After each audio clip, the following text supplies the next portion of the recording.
پیشانی گویا نماز کے لیے کلام. کبھی کبھی ایسا ہوتا ہے کہ اذان بڑی طویل ہو جاتی ہے اور اصلی عبادت کو سمیٹنا پڑتا ہے، لیکن چونکہ عبادت چاہے نثر میں ہو یا نظم میں ہو، جو کلمات آل محمد کے آستانے سے وابستہ ہو جائے وہ ثواب جاریہ اور ایک ایسا ثواب کا سمندر جو بہہ رہا ہے اس میں شامل ہو جاتے ہیں. اور یقیناً یہ لمحے بڑے قیمتی ہیں جو آپ کے اس باب علم کے بیٹے کے نام سے سجائی ہوئی ایک درسگاہ کے اوپر گزرے. اور یہاں آنے والا اپنے ظرف معرفت کے تحت معرفت کے موتیوں کو سمیٹ کے لے جاتا ہے. جتنی وسعت ہوتی ہے ظرف میں اتنے ہی موتی آتے ہیں. خدا نہ کرے ظرف کم ہو، یعنی کم ظرف نہ ہو، ظرف میں وسعت ہو. اس لیے کہ جتنی وسعت ہوگی اتنے معرفت کے موتی آئیں گے. اور اگر تنگ ہے ظرف تو یقیناً وہ اسی جہت سے اسی لحاظ سے معرفت کے موتی کو سمجھے گا. قرآن جو اللہ کا آفاقی پیغام ہے، کلام میں پاک، کلام کلیم کے ذریعے سے بچانا جاتا ہے. یعنی کلام جو ہے متکلم کے عقل و علم کا شاہکار ہوتا ہے. ایک جاہل کا کلام، ایک عالم کا کلام، ایک مفتی کا کلام، ایک نبی کا کلام، ایک وصی نبی کا کلام اور ایک خدا کا کلام. کلام کلیم کے علم کا مظہر بھی ہوتا ہے اور اس کا اظہار بھی کرتا ہے.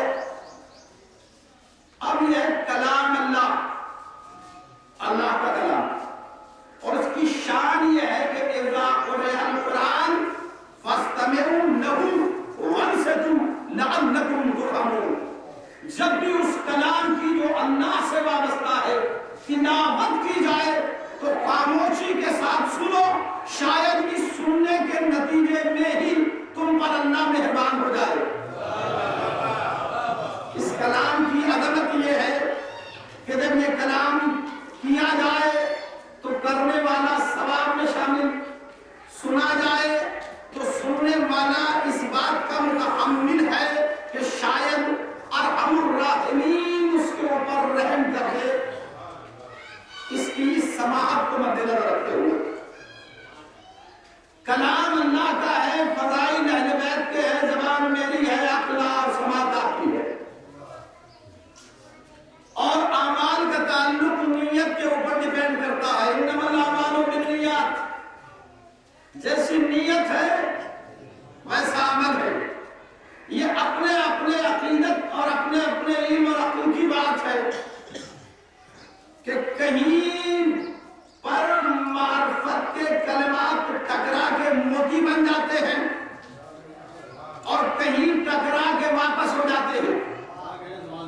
اسی انداز میں جیسے کہ ابر رحمت جھوم کر برستا ہے، جب بوندیں پتھروں سے ٹکراتی ہے تو واپس ہو جاتی ہے، جب سیب سے ٹکراتی ہے تو اس کے دامن میں جا کے موتی بن جاتی ہے. اشارت بڑے محمد علی محمد.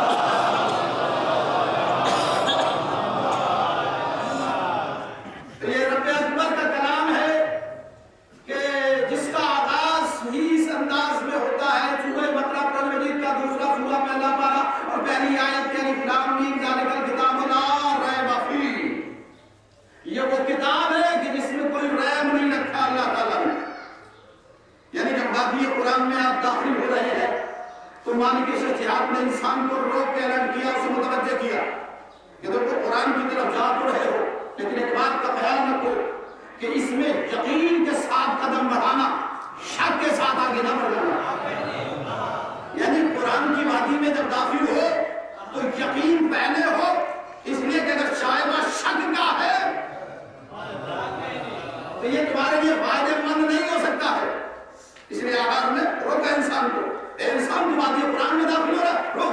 الکتاب نہیں لانے کا کتاب لا رہے ہیں باقی یہ وہ کتاب ہے کہ جس میں کوئی کنڈکشن کوئی شک کی ہمیں گنجائش نہیں رکھی روک دیا وہی روک دیا اللہ کے کائنات نے اس میں شک نہ کر دینا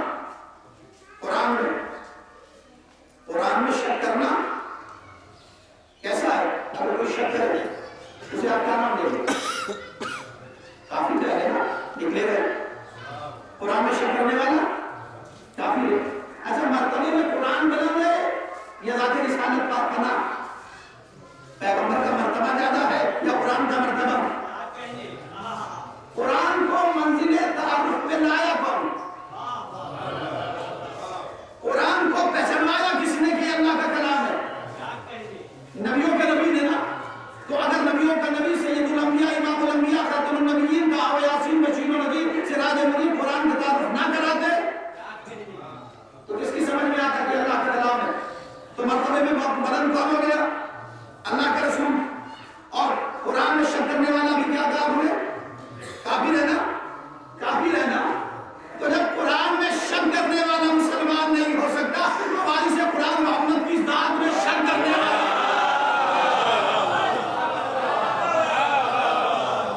اس لیے اس نے آغاز میں روکا متوجہ کیا نامی ذالک الکتاب لا ریب فیہ یہ کتاب ہے کہ اس میں شک نہ کر لینا اس لیے کہ اگر کوئی شک کرے کوئی اس کو کچھ کہے یا نہ کہے یہی قرآن آواز دیتا ہے سورہ بقرہ قرآن مجید کا دوسرا سورہ پہلا پارہ 39ویں آیت کہ والذین کفروا وکذبوا بآیاتنا اولئک اصحاب النار هم فیہا خالدون وہ لوگ جو میرے کلام کو جھٹلاتے میری آیتوں کو والذین کفروا جو انکار کرتے ہیں وکذبوا بآیاتنا اور جھٹلاتے ہیں میری آیاتوں کو کون ہے اولئک اصحاب النار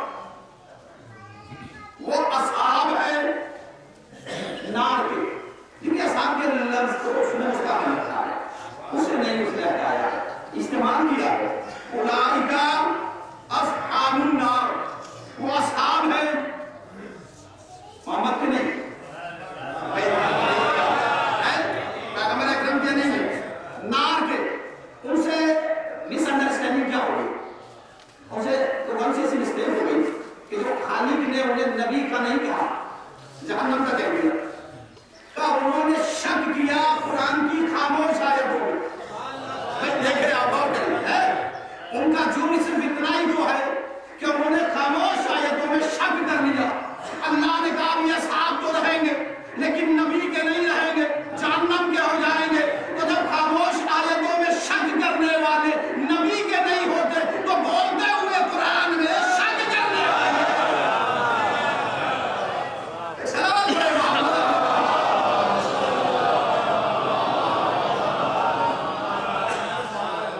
تو آغاز میں متوجہ کیا الکتاب من ذالک الکتاب لا ریب فیہ یہ وہ کتاب ہے کہ اس میں شک نہ کرے گا اس میں کوئی شک نہیں رکھتا سورہ نساء قرآن مجید کا چوتھا سورہ 5واں پارہ آیت نمبر 105 انا انزلنا الیک الکتاب بالحق ایک بات کا خیال رہے اے محمد یہ ہے تو ہم نے تمہاری طرف کتاب نازل کی ہے وہ بالحق حق کے ساتھ میں ہے استعمال کر رہا حقیقت کا اظہار کر رہا حق کے ساتھ میں یہ کتاب ہے اس لیے اس نے آگے بڑھ کے کہا سورہ نور 24واں سورہ قرآن مجید کا 18واں پارہ اور اس کی 25ویں آیت میں کہ ان اللہ هو الحق المبین بے شک اللہ وہ ہے کہ جو حق کا واضح کرنے والا پھر آگے بڑھا سورہ نساء قرآن مجید کا 4واں سورہ 6واں پارہ آیت نمبر 107 میں ارشاد فرمایا اس نے کہ یا ایھا الناس قد جاءکم الرسول من ربکم بالحق اے لوگوں یہ جو رسول تمہاری طرف آیا ہو یہ بھی حق کے ساتھ میں آیا یہ بھی حق کے ساتھ میں آیا قرآن کتاب حق اللہ خالق حق رسول اللہ مالک حق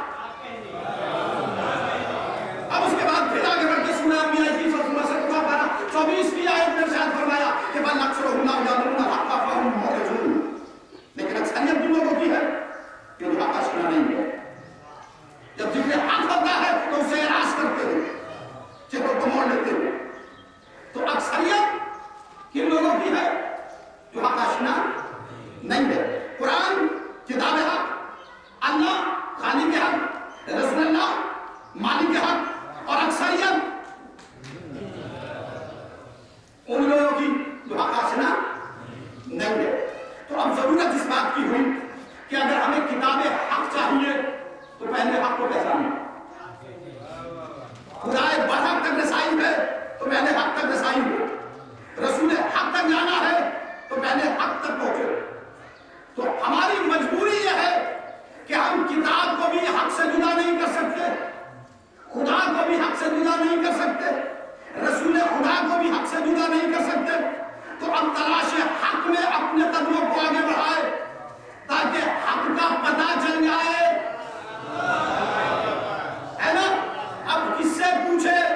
کہ یہ حق ملتا کہاں ہے، حق بنتا کہاں ہے، حق رہتا کہاں ہے۔ آئیے رسول حق سے پوچھ لیتے ہیں، اے نبی حق، آپ ہی زبان حق سے تعارف حق کرا دیجئے تاکہ حق والوں کو حق کا پتہ مل جائے۔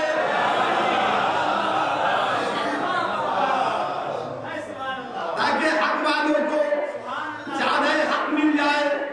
اب رسول حق نے مسجد برحق میں، مجمع حق میں، زمان حق سے تعارف حق کو اس انداز میں کرایا کہ علی حق کو بلایا، دست حق کو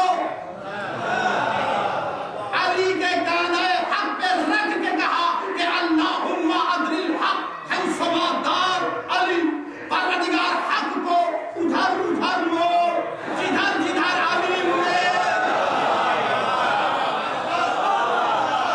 حق کو ادھر ادھر موڑ جدھر جدھر علی مڑے۔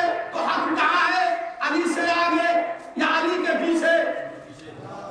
میں یہ بھی کہہ سکتا تھا کہ علی کو ادھر ادھر موڑ جدھر جدھر حق مڑے، لیکن حق والوں کی پہچان نہ ہوتی،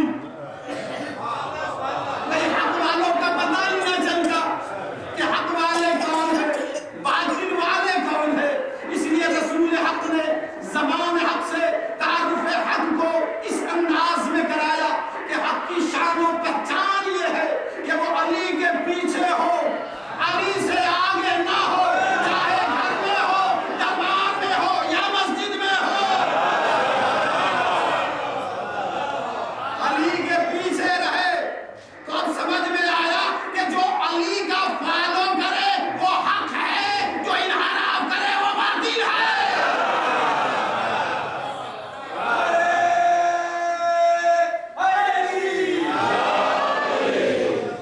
اس لیے کہ چلنا ہے پیچھے علی کے، یہی نبی تک پہنچائے گے، یہی نبی قرآن تک پہنچائے گا، یہی نبی خدا تک پہنچائے گا۔ اس لیے کہا نا مدینہ العلم کیوں بابوہا، دروازے پہ آؤ، یہ دروازہ شہر کا پتہ دے گا، دروازے تک پہنچو، یہ ذمہ داری تمہاری ہے۔ جب وہاں پہنچ جائے، اب ذمہ داری دروازے کی ہے، وہ تمہیں کام پہنچائے گا۔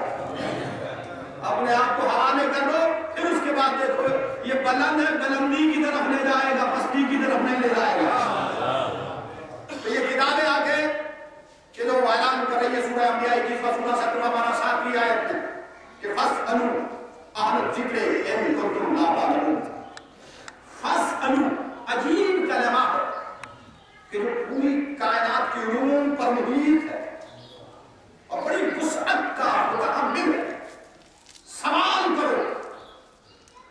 دیکھیے سوال ذہن کے بند دروازوں کو کھولتا، شک و شبہات کے پردے ہٹا دیتا، یقین کی منزل میرا حقرار کرتا ہے۔ سوال علم کے اضافے کے لیے ہوتا ہے، کبھی سوال اپنے علم میں اضافے کے لیے، کبھی دوسرے کو مطمئن کرنے کے لیے۔ سوال کبھی آدمی اپنے علم میں اضافے کے لیے اور کبھی دوسرے کو اطمینان دلانے کے لیے۔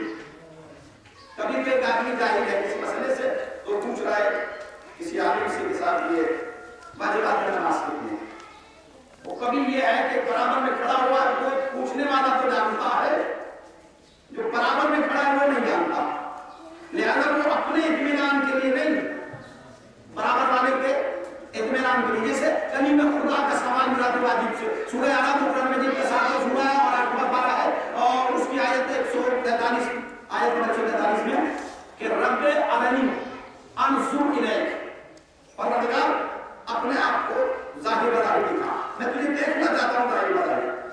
یہ سوال موسیٰ کا نہیں، سوال امت کا ہے، زبان موسیٰ کی ہے۔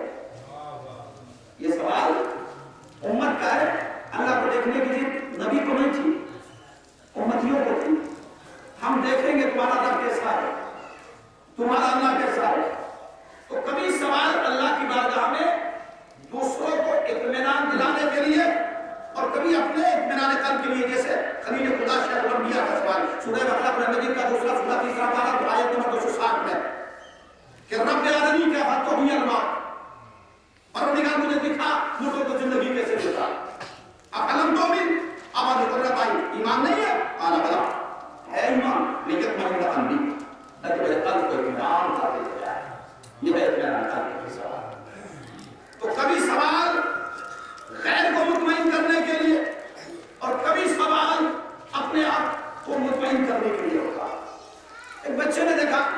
کچھ لوگ باتیں کر رہے ہیں حسین ہے، بچے نے ماں کا دامن پکڑ لیا، اماں یہ کیا کر رہے ہیں؟ سوال کس سے کیا؟ ماں سے۔ بچے کو نہیں علم ہے کہ یہ ہو کیا رہا، وہ ماں سے سوال کر رہا ہے۔ اماں نے کہا یہ ماتم کر رہے ہیں۔ کس کا ماتم تھا؟ حسین کا۔ کیوں ماتم کر رہے ہیں؟ تو اس کو قتل کیا تھا وہ مظلوم۔ کس نے قتل کیا؟ کہ یزید نے، وہ ظالم تھا، وہ ظالم تھا۔ بچے کو جب تک سوال نہیں کیا تھا تب تک نہیں پتا تھا کہ حق پہ کون تھا، باطل پہ کون تھا۔ جب سوال کیا تو اب بچے کی سمجھ میں آیا کہ حق کدھر ہے، باطل کدھر ہے۔ اس کا مطلب یہ ہے کہ سوال حق اور باطل کی گتھیوں کو سلجھانے کے لیے ہوتا ہے۔ اب اگر کہیں سوال پہ پابندی لگا دی جائے کہ سوال نہیں کرنا، اس کا مطلب یہ ہے کہ باطل پہ پردہ پڑا رہے، کہیں ایسا نہ ہو کہ پردہ ہٹ جائے اور بڑی بڑی باطل صورتیں سامنے آ جائے۔ تو سوال کبھی اپنے اطمینان کے لیے، اور سوال کا مطلب یہ ہے کہ ایک پہ اضافہ۔ ایک پروفیسر لیکچر دے رہا ہے اور اسٹوڈنٹس بیٹھے ہوئے کلاس میں، لیکچر ختم ہوا اور ایک اسٹوڈنٹ کھڑا ہوا، اس نے کہا کہ سر یہ سینٹینس میری سمجھ میں نہیں آیا۔ پروفیسر نے اس کو پھر ایکسپلین کیا، وہ بیٹھ کے پڑھنے لگا اور پھر کنفیوژن کریٹ ہوا اور پھر وہ کھڑا ہوا اور اس نے پھر کہا کہ سر یہ سینٹینس کو آپ بتا دیجیے اس کے معنی کیا ہے۔ اسی کے برابر میں ایک ایسا بھی بیٹھا ہے جس کی کچھ بھی سمجھ میں نہیں آ رہا۔ اب آپ ان میں سے عقل مند کس کو کہیں گے، عقل مند کس کو کہیں گے؟ عقل مند کس کی ہے اور عقل مند کون ہے؟ جو سوال کر رہا ہے وہ اپنے علم میں اضافہ چاہتا ہے، اور جو جانتا نہیں ہے پھر اس کے باوجود بدھو بنا ہوا بیٹھا ہے، اس کا مطلب اس کے دروازے آپ کے بند ہے۔ یہ جہاں بھی بند ہو، ہے نا، جہاں بھی بند ہو، اس لیے آپ دیکھیے جہاں تک بند کی بات ہے، دو جگہ سورہ نساء اور سورہ محمد میں یہ آیت ذکر کی گئی ہے۔ افلا یتدبرون القرآن ام علی قلوب اقفالها، تم قرآن میں غور و فکر کیوں نہیں کرتے؟ کیا تمہارے دلوں پر تالے بند ہے؟ اب یہ جہاں بند ہے نہ وہاں سوال ہے، نہ وہاں غور و فکر ہے۔ جہاں کھلے ہوئے ہیں وہاں سوال بھی ہے، غور و فکر بھی ہے۔ تو اب یہ جو سوال کیا جاتا ہے یہ ان کے اضافے کے لیے سوال کیا جاتا ہے۔ سورہ اعراف قرآن مجید کے 7واں سورہ 8واں پارہ آیت نمبر 6، فَلَا نَسْأَلُنَّ الَّذِينَ أُرْسِلَ إِلَيْهِمْ وَلَا نَسْأَلُنَّ الْمُرْسَلِينَ، جن نبیوں کو بھیجا گیا ان سے بھی سوال کیا جائے گا اور جن کی طرف بھیجا گیا ان سے بھی سوال کیا جائے گا، ہے نا۔ قرآن نے کہا فَاسْأَلُوا، تم سوال کرو۔ ذہن میں بات آئی کہ وہ سوال کرے گا، اس کیوں کے شبہ کو بھی دائر کیا ہے قرآن نے۔ آواز آئی سورہ نحل 16واں 14واں پارہ 78ویں آیت کہ اللہ اخرجکم من بطون امہاتکم لا تعلمون شیئا۔ کیوں سوال کرے؟ اس کا جواب اس لیے سوال کرو کہ جب تمہیں تمہاری ماں کے پتنوں سے باہر نکالا جاتا ہے وہ شاید تم کچھ نہیں جانتے، چونکہ تمہاری کنڈیشن تمہاری تخلیق میں جہالت ہے، اور جہالت کو دور کرنے کے لیے سوال کرو۔ قرآن نے کہا سوال کرو، قرآن نے آواز دی سوال کرو۔ بابے مدینہ العلم نے ممبر کوفہ میں بیٹھ کے کہا سلونی سلونی، مجھ سے سوال کرو، مجھ سے۔ قرآن کہہ رہے سوال کرو، بولتا ہوا قرآن کہہ رہے کسی اور سے سوال نہ کر لینا، اہل کی کنڈیشن لگی ہوئی ہے، مجھے سے سوال کرو۔ سلونی سلونی قبل ان تفتنوا بی، سلونی ینظر فی السماء، ہمارے لیے رکھو آسمانوں کے بارے میں، آسمان کی راہوں کے بارے میں سوال کرو۔ اب یہ پستی کی بات نہیں کر رہے، ارے کہتے ہی اسے ہے جو پستی سے بلندی کی طرف لے جاتا ہے۔ سلام پڑے محمد۔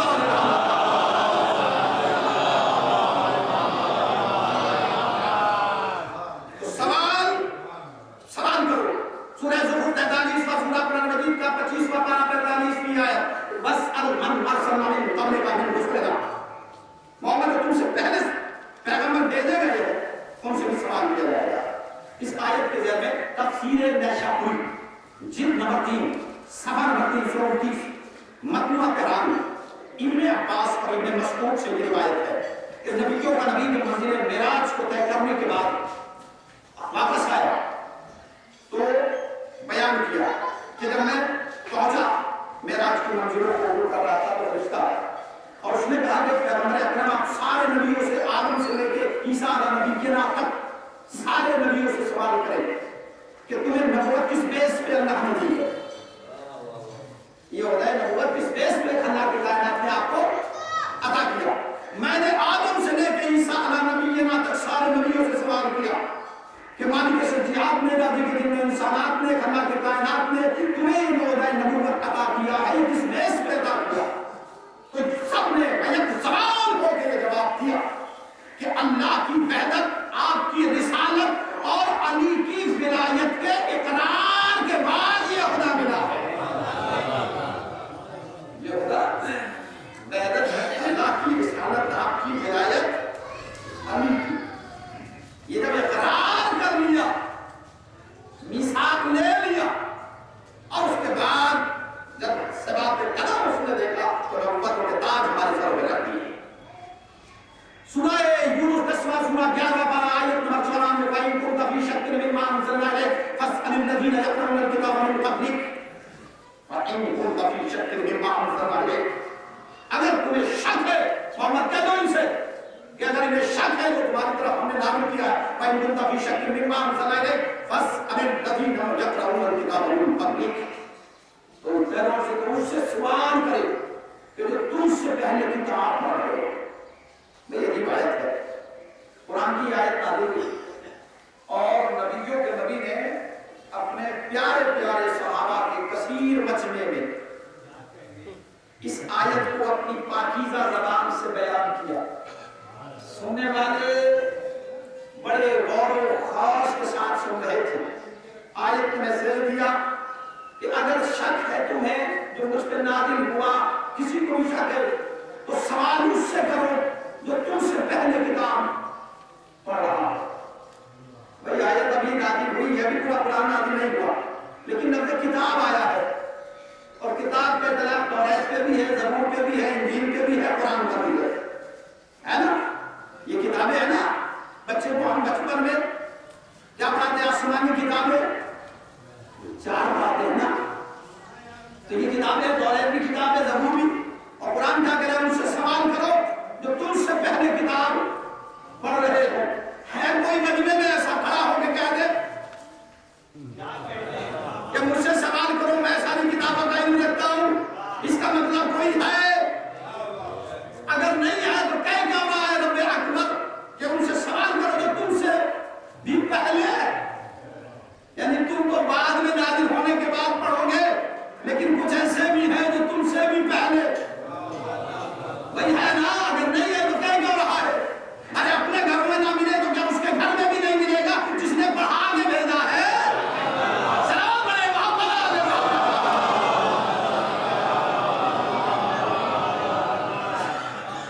اب تاریخ ملت مسلمہ کے مورخ کو اگر دیکھنا یہ ہے تو تیرا رجب کی سورہ صادق کو رسول صادق کے ہاتھوں پر قرآن نازل کرو مصدق کے ہاتھوں پر تصدیق کو دیکھے رسالت کے ہاتھوں پر امامت کو دیکھے نبوت کے ہاتھوں پر ولایت کو دیکھے پہلے محمد کے ہاتھوں پر دوسرے محمد کو دیکھے آخری نبوت کے ہاتھوں پر پہلی امامت کو دیکھے کہ جہاں دو نور کافی دن کے بچھڑے ہوئے پھر یہ کیا ہو گئے یا یہ کہہ دیا جائے کلموں کو چینج کر کے بدل کے کہ رسالت امامت سے بلا فصل ہو گئی.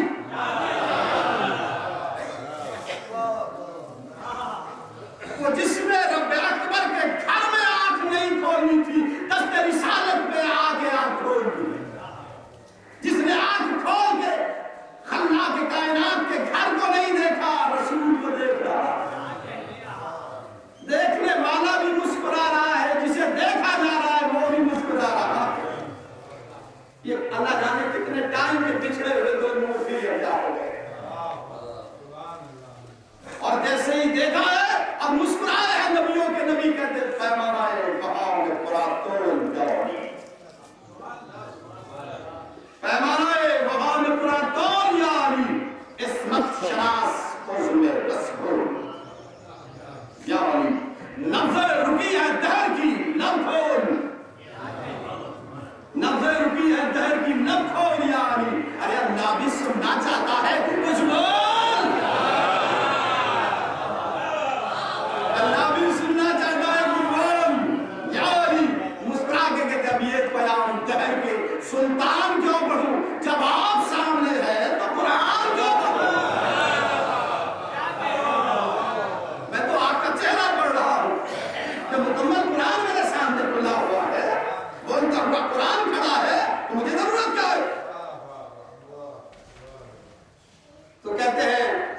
پڑھ کے قرآن باپ کا ایمان نہ سکھا،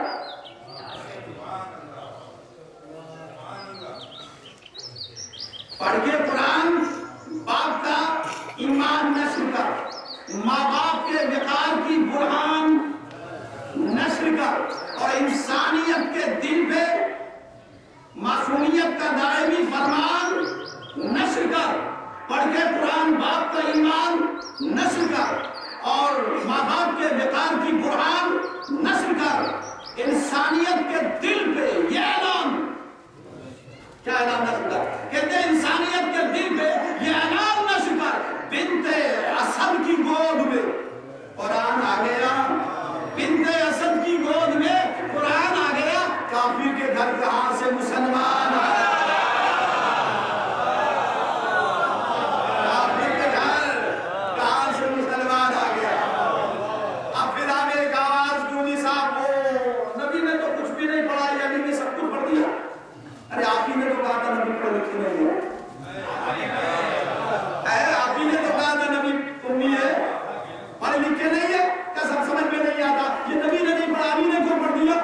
تو چنے ہر شخص ہر ایک بات کو پاتا ہی نہیں تھا، ہر شخص ہر ایک بات کو پاتا ہی نہیں تھا، ہر ذہن میں ہر لفظ سماتا ہی نہیں تھا، ہر ذہن میں ہر لفظ سماتا ہی نہیں تھا، اور قرآن سناتے بھی بھلا کس کو؟ محمد۔ کہتے ہیں آپ قرآن سناتے بھی بھلا کس کو؟ محمد۔ ارے قرآن کسی اور کو آتا ہی نہیں تھا،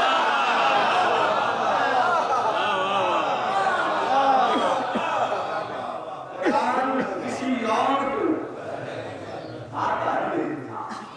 یہ سوال کرو، اس کے بعد میں سورہ شورى 42واں سورہ قرآن مجید کا 25واں پارہ 23ویں آیت، یسألونک عن الروح قل الروح من امر ربی۔ میرے نبی یہ سوال کرتے ہیں تم سے روح کے بارے میں، ان سے کہتے روح میرا اللہ کام ہے۔ روح کیا ہے؟ امر ربی ہے۔ روح غائب ہے یا ظاہر ہے؟ غائب ہے، ہر باڈی میں ہر جسم میں غائب ہے۔ کیا کہا اللہ نے اسے؟ امر، ہر جسم میں امر غائب ہے، ہر جسم میں امر غائب ہے، اور سب کو یقین ہے کہ امر غائب ہے، اور یقین اس وقت اڑ جاتا ہے کہ جب نفسیں تھم جاتی ہے کہ صاحب اب وہ اس امر نے تعلق منقطع کر لیا۔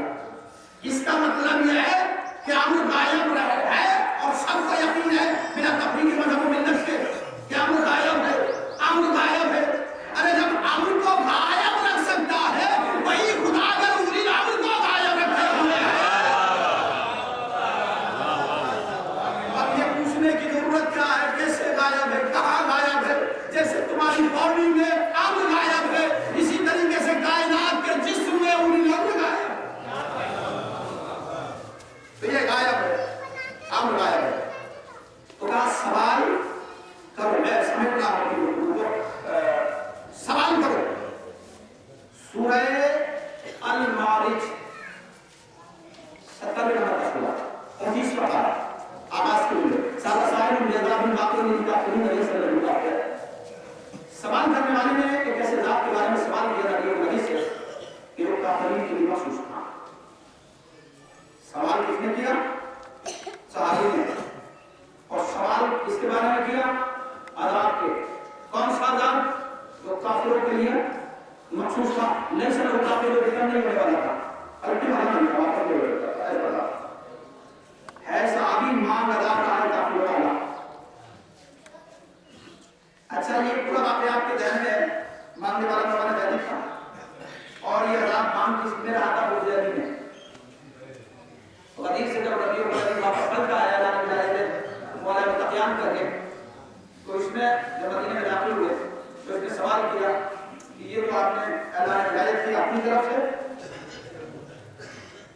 یعنی جیسے سارے کافر مل کے صادق کہہ رہے تھے، وہ صحابی اس کی صداقت کے اوپر شک کر رہا تھا۔ سارے کافر کیا کہہ رہے ہیں؟ آپ صادق ہیں، اور یہ کلمہ پڑھنے والا جو جب میں رسالت کا بیٹھنے والا تھا، نسیم تھا، قریب میں بیٹھنے والا تھا،